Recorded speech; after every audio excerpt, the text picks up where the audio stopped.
Hello everyone, my name is Cindy Amanyure.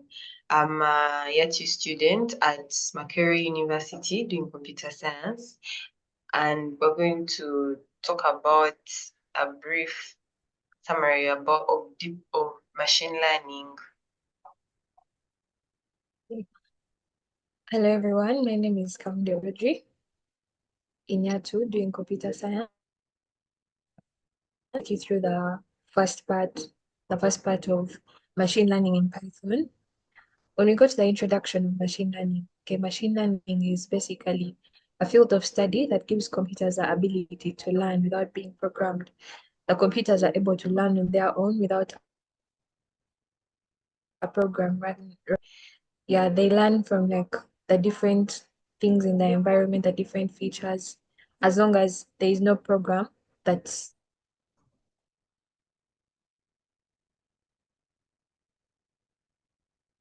is machine learning. So in supervised machine learning, here we have a labeled data set, while in unsupervised machine learning, there is unlabeled data set. So in the supervised machine learning, the labeled data set helps the computer to identify the objects, the different objects it's seeing, and yeah, it helps certain things based on their features and the label that has been given to them.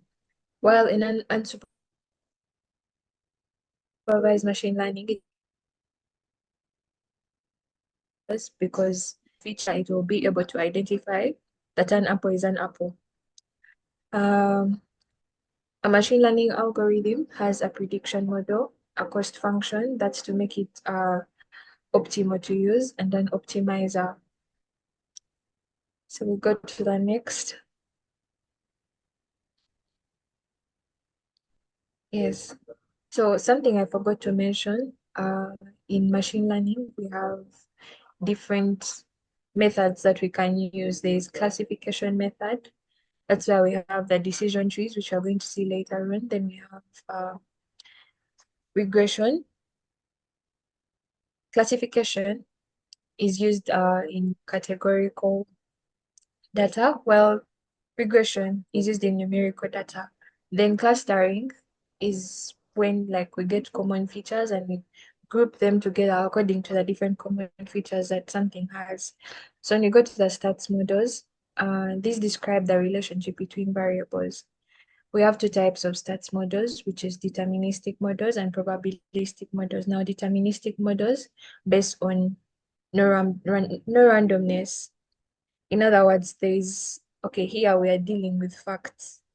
While in probabilistic models, it's on probability. We deal with randomness.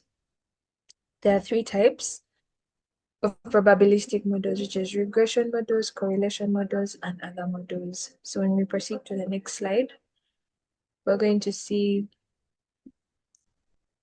the KNN, key nearest neighbors. KNN is under classification, like I had said before. So under these, we have parametric models. These are the ones that exactly fit into the data. Then we have the non-parametric models, which tell us what regression should look like. There are four KNN use cases, which is text mining, agriculture, Go competitions, and finance. So we have the iris dataset. The iris dataset is a classic kind of thing, and um, the four attributes are the sepal length in centimeters, the sepal length in, the sepal width in centimeters, the petal length in centimeters, and the petal width in centimeters. So next I'm going to talk about the Manhattan and the Euclidean distance. Yeah, so under the Euclidean distance, this is used when the dimensions have similar properties, for example, width and height. We can tell that, okay, they are measured in the same kind of way. We could have width in centimeters and the height in meters. While in Manhattan distance, here the dimensions, it's used when dimensions are dissimilar, for example, age and weight. They don't have the same, they're not categorized in the same group. Age, weight, gender, height, they're all different. So that's when you use the Manhattan distance. Then we proceed to decision trees. Decision trees is also under classification. And here, these are tree-like models that help us that satisfy. These are tree-like models for classifying data or making predictions based on future values. So we are kept so under decision trees, the advantage of decision trees is it can work on categorical and numerical data types, so it makes it versatile and it can be able to like taking data of any kind, whether numerical or categorical. Then decision trees are composed of nodes and leaves. We also have another definition, which is decision stamps. Now, in decision stamps, we only have one node and two leaves, and that's it. But a tree continues. We can have as many nodes and we can have as many leaves. Then we have splitting. Nodes are split based on feature values, aiming to improve decision making at each level. So when you're given a certain task, you're going to break it down differently according to the features so that you can improve like that is the decision making of the machine. So the key measurements are entropy, Gini impurity, and information gain. And the entropy we base on uncertainty. In Gini impurity, we base on the node purity, measures node purity, and information gain helps us determine the best split.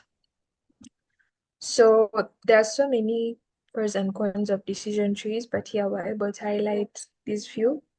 The strengths, it's easy to interpret and visualize.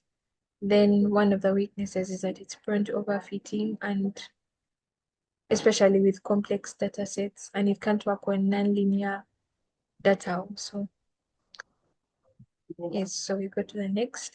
So for the next slide, we're going to talk about entropy and information gain. Like I said before, entropy is a measure of uncertainty or randomness in a probability distribution, while information gain is the difference between the number of uncertainty before and the number of uncertainty after. So it's basically number of uncertainty after minus number of uncertainty before. And those are the two inputs that information gain has. So we also have gain ratio, which handles the issue of bias by normalizing the information gain using split information. Gain ratio is like an improvement of information gain. So when you go to the next, we have Gini versus entropy. So just something small about Gini and entropy. Gini index has values from 0 to 0.5, while entropy has values from 0 to 1. It's in that interval. And entropy is more complex since it uses logs, thus making it easier to use Gini because Gini is much simpler than using entropy. Yeah, and it's faster to use Gini. That's all I had to share. I'm going to invite my colleague. I'm going to invite Cindy to take you through the rest of the slides. Thank you. So, hello once again. So I'm going to take you through ensemble learning. And ensemble learning basically is a machine learning technique that combines multiple models to solve a problem and improve performance. So these models are sometimes are known as mediocre models, and the idea is that by combining several models, the collective prediction is typically more accurate and robust than that of any other of a single model. So we have the methods, bagging, where there's parallel training of different models using overlapping training sets like bootstrap aggregation. Oh, it's also known as bootstrap aggregation. Sorry. Then we also have boosting, where there's sequential training by iteratively reweighting training examples such as models, such that each model focuses on a different subset of hard examples. Then we also have bootstrap sampling, where we sampling replacement from original data to estimate variability and uncertainty. So one of the importances of bagging is it reduces the variance of the model thus reducing overfit. Then also outliers are likely omitted in some of the training bootstrap samples. So we're going to talk about random forests. And random forests are a slightly modified algorithm. It's an ensemble learning method that combines multiple decision trees to improve pre predictive accuracy and reduce overfitting. So for every tree, we have to subsample the examples with replacement bootstrapping. Like this is the process. Then for each subsample, we choose the attributes at random. Then for those attributes, we build a tree only on these random features and with a current subsample. So let's talk about AdaBoost. So adaptive boost is an ensemble learning technique that combines weak learners, which are typically shallow decision trees, to create stronger classifier, to create strong classifiers. So a weak classifier is one that performs better than random guessing but still performs poorly at designing. So and it works by sequentially training models where like each new model focuses on the mistakes made by the previous ones. So this algorithm gives more weight to misclassified data points, and this forces the next model to correct these errors. So let's talk about support vector machines. And these are a type of supervised learning algorithm used for classification and regression. Yeah. So they can detect outliers and ignore them. So we have the C hyperparameter. This can be viewed as a way of controlling overfitting, where we have the decreasing C, which reduces bias. Then we also have the increasing C. So then let me take you through the Kano trick as well. So we have Kano types, which are polynomial Kanos and radio bias Kanos. So Kano trick is just a technique that is used in algorithms such as support vector machines to enable them to perform in higher dimensional spaces without explicitly computing the transformation. So we have the Akano function defines inner products in the transformed space, and it also defines similarity in the transformed space. So we have clustering, whereby unsupervised machine learning, whereby similar data points are grouped into clusters based on feature similarities. So we have hierarchical clustering and also partitional clustering. So lastly, we're going to look at the principal component analysis. And this is a dimensionality reduction technique that is used to simplify complex data sets while retaining as much information as possible. So the goal of the PCA, as we see, is to reduce the dimensionality of the data while keeping the information lost or minimal.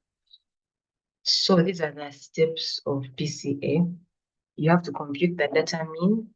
Then after computing the data mean, you're supposed to subtract the mean from each row of X. Then from the matrix A, you compute the covariance matrix C. Then after you compute the eigenvalues of C and also compute the eigenvectors of C. So the main applications of PCA is image compression, preprocessing, and facial recognition and data visualization. So that has been our presentation. Thank you so much for listening.